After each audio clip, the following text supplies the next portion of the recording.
Bismillahirrahmanirrahim. Assalamualaikum warahmatullahi wabarakatuh.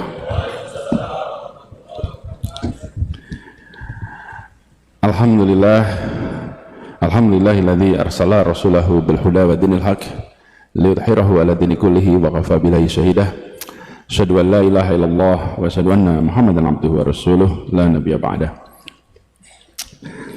Yang amat saya hormati, yang saya muliakan, Bapak Muhammad Jazir dan seluruh keluarga besar beliau.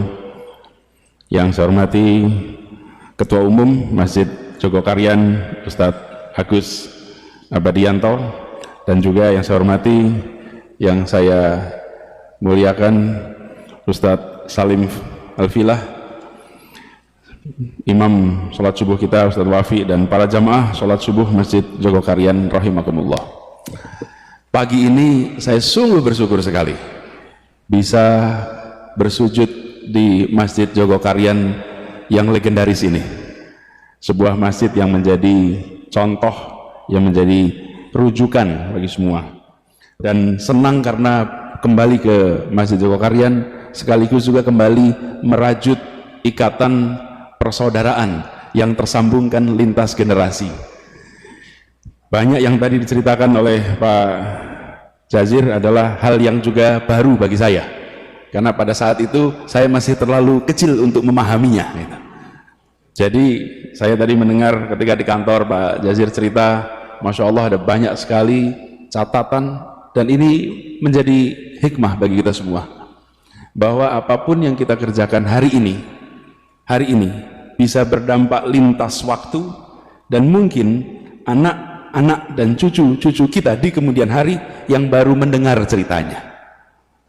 Saya tidak pernah membayangkan bahwa di rumah Taman Yuwono, Taman Yuwono itu rumah kami di Dagen, Pak, Jalan Dagen, Sosro Menduran. Itu ada sebuah perumahan milik keluarga Haji Bilal. Jadi keluarga Haji Bilal itu, Bapak sekalian, pas kemerdekaan dulu, ibu kota pindahnya dari Jakarta ke Jogja. Semua pejuang-pejuang itu pindah ke Jogja, tidak ada yang punya rumah, termasuk kakek kami nggak punya rumah. Haji Bilal menyiapkan rumah lebih dari 40 rumah, 20 di Taman Juwono, terus 20 lagi di belakangnya Malioboro Mall itu, dan ada beberapa tempat lainnya.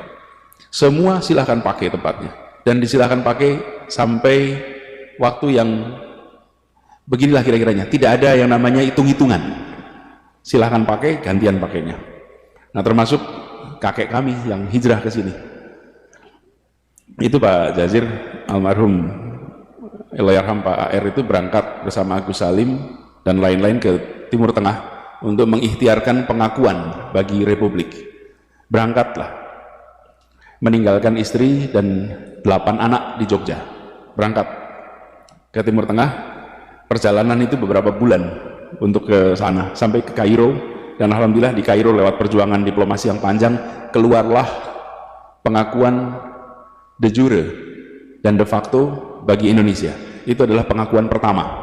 Ada negara yang mau mengakui Indonesia. Yang mengakui pertama adalah Mesir waktu itu. Jadi kakek pulang ke Jogja membawa surat itu. Perjalanannya panjang, mampir ke India, mampir macam-macam, pulang sendirian. Dan untuk membawa masuk surat pengakuan itu yang ditandatangani oleh Perdana Menteri Mesir itu, dimasukkan ke dalam kaos kaki di dalam sepatunya.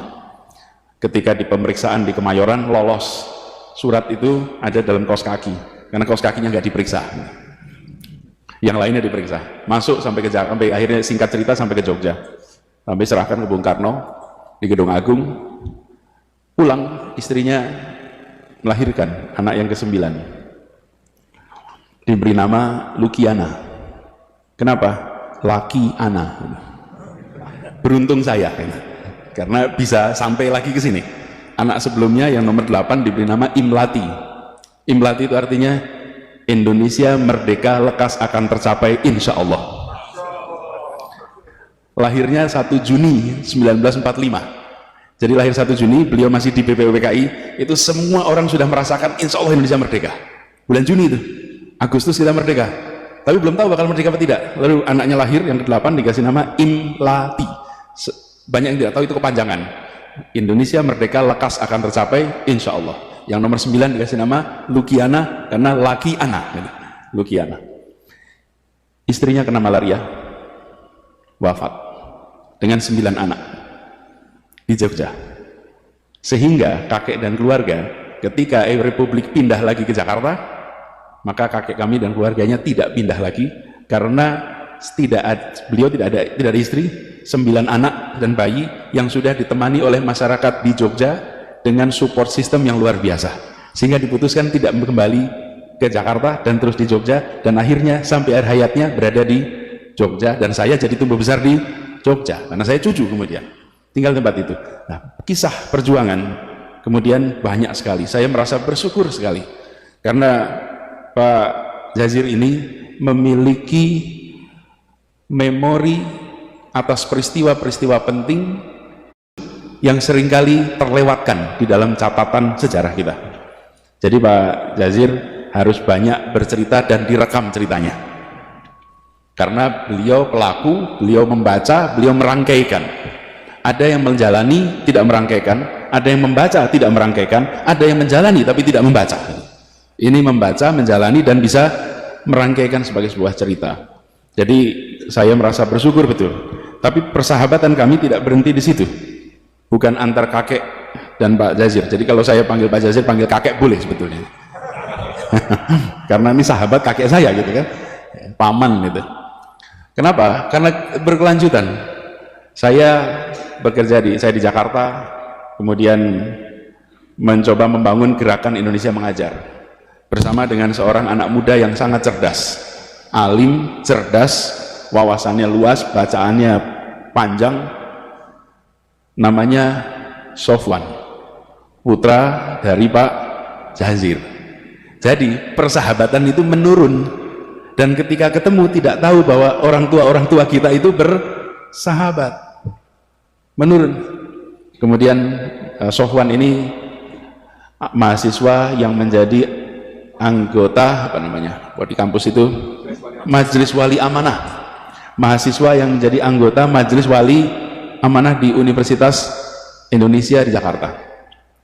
Saat ini beliau sedang berada di Washington DC. Nah, apa yang saya lihat? Seorang pejuang, seorang pendidik yang dalam keluarganya memancarkan semua nilai yang diperjuangkan ke publik, tercermin di dalam keseharian di keluarganya lewat interaksi saya dengan Mas Sofwan. Karena itu saya bersyukur sekali silaturahmi ini bisa tersambungkan terus. Insya Allah ini banyak hikmahnya, dan kita doakan agar Pak Jazir ini diberikan kesehatan terus, dipanjangkan umurnya, dan terus bisa menjadi pilar penjaga kekuatan, lokomotif pendorong kemajuan bagi umat. Kita tahu persis Al-Quran menyatakan bahwa kita kuntum khairun ummatin ukhrijatil linnas ta'muruna bil ma'ruf wa tanhauna 'anil munkar wa tu'minuna billah. Kita ini adalah umat yang terbaik, tapi umat yang terbaik ini adalah bukan status. Umat yang terbaik itu adalah yang harus diperjuangkan, kehormatan, tanggung jawab yang harus diperjuangkan. Dan saya menyaksikan, rasa-rasa umat Islam di Indonesia menyaksikan Masjid Joko Karyan ini menjadi contoh bagaimana ketika diberikan amanah menjadi yang terbaik, itu diwujudkan di dalam manajemen keseharian. Yang terbaiknya itu bukan status, yang terbaiknya itu bukan statement, yang terbaiknya itu adalah keseharian, kebiasaan, yang kalau dalam bahasa rumitnya itu namanya budaya.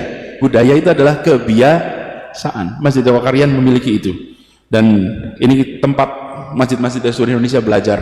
Saya merasa sangat bersyukur subuh ini bisa bersujud di tempat ini bersama dengan para jamaah semuanya. Insya Allah apa yang dikerjakan di Masjid Joko Karyan ini terus jadi inspirasi bagi semua, termasuk bagi kami yang di Jakarta. Di Jakarta tantangannya tidak sedikit, tapi alhamdulillah Allah selalu bukakan pintu-pintu penyelesaian yang tak terduga. Saya masih bertugas di Jakarta sampai bulan Oktober, karena tanda-tandanya tidak ada perpanjangan. Tidak ada perpanjangan. Jika tidak ada perpanjangan ya Oktober lah, besok selesai gitu. Jadi 6 bulan lagi selesai. Makanya kami menuntaskan semua janji satu-satu, insya Allah diselesaikan.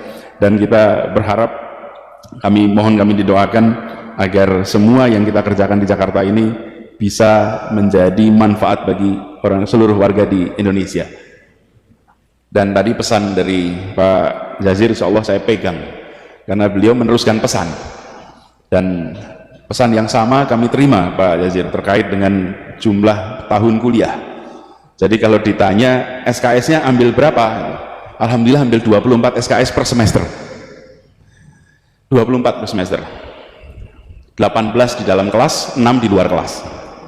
Jadi yang 18 itu yang tercatat di kantor akademik, yang 6 SKS itu tidak tercatat. Konsekuensinya lulusnya lebih lama, tapi kita ini termasuk yang menjalankan prinsip kuliah itu bukan soal cepat atau lambat, tapi miskin atau kaya pengalaman. Tapi juga jangan terlalu lama karena jadi semata-mata abadi gitu. Itu ada istilah masuk abadi ya. Cepat, bukan cepat atau lambat, tapi kaya dengan pengalaman. Bapak Ibu sekalian yang saya hormati, izinkan juga dalam kesempatan ini kami menyampaikan terima kasih apresiasi pada Ustadz Salim Al-Filah, yang saya berkali-kali berharap bisa kedatangan beliau untuk bicara di tempat kami. Akhirnya malah kesempatannya mendengarkan langsung di sini gitu. Karena beliau jadwalnya padat, kami ingin sekali nanti suatu saat bisa bersama-sama, karena bukunya Ustadz Salim ini tentang Diponegoro itu sebuah inspirasi yang luar biasa. Kalau kita lihat Diponegoro ini adalah salah satu pejuang yang kalau boleh kita runtut Indonesia merdeka itu mungkin awalnya adalah Pangeran Diponegoro, secara singkatnya begitu. Karena Pangeran Diponegoro melakukan perlawanan gerakan, karena sebelumnya belum ada perlawanan seperti gerakan Pangeran Diponegoro. Belanda mengalami kebobolan pembiayaan yang luar biasa, ongkos menghadapi perang itu luar biasa. Perangnya hanya 5 tahun, bahkan ada yang bilang itu 5 menit Pak, 1825 sampai 1830 5 menit perangnya 5 tahun, tapi ongkosnya buat Belanda luar biasa. Akibat itu muncul tanam paksa, akibat tanam paksa muncul politik etis. Akibat politik etis muncul orang-orang Indonesia yang terdidik. Orang-orang Indonesia terdidik ini kemudian meraih kemerdekaan. Jadi kalau diruat tuntutannya, Ibnu Khaldun, seorang sejarawan, itu yang pertama kali mengajarkan kepada kita pendekatan namanya path dependence, jejaring ketergantungan dalam sebuah perjalanan sejarah. Peristiwa satu melibatkan peristiwa berikutnya, peristiwa berikutnya, peristiwa berikutnya. Jadi kalau diruntut, kenapa Soekarno dan kawan-kawan terdidik? Karena politik etis. Kenapa ada politik etis? Karena ada tanam paksa. Kenapa ada tanam paksa? Karena Belanda bangkrut akibat perang Diponegoro. Jadi perang Diponegoro menjadi awalan yang luar biasa. Dan cerita ini menurut saya penting. Jadi Ustadz Salim, kita di Indonesia ini punya banyak foto, tapi di rumah saya hanya satu lukisan yang saya pasang, lukisan Pangeran Diponegoro. Karena beliau yang dari Jogja ini menjadi penggerak inspirasi yang kita merasakan dampaknya sampai sekarang. Mudah-mudahan makin banyak yang nanti membaca, memahami, dan insya Allah bisa meneruskan perjuangan lintas waktu sampai dengan sekarang ini. Saya akhiri persambutan ini dengan sekali lagi mengucapkan terima kasih atas kehangatan sambutan, atas silaturahmi. Insya Allah ini bukan silaturahmi yang terakhir. Insya Allah kita diberikan umur panjang, bisa jumpa kembali di waktu yang akan datang, dan insya Allah puasa kita diterima, ibadah kita di bulan suci Ramadan ini dilipat gandakan pahalanya, dan kita berhasil meraih derajat mutakin. Billahi taufiq wa hidayah. Assalamualaikum warahmatullahi wabarakatuh.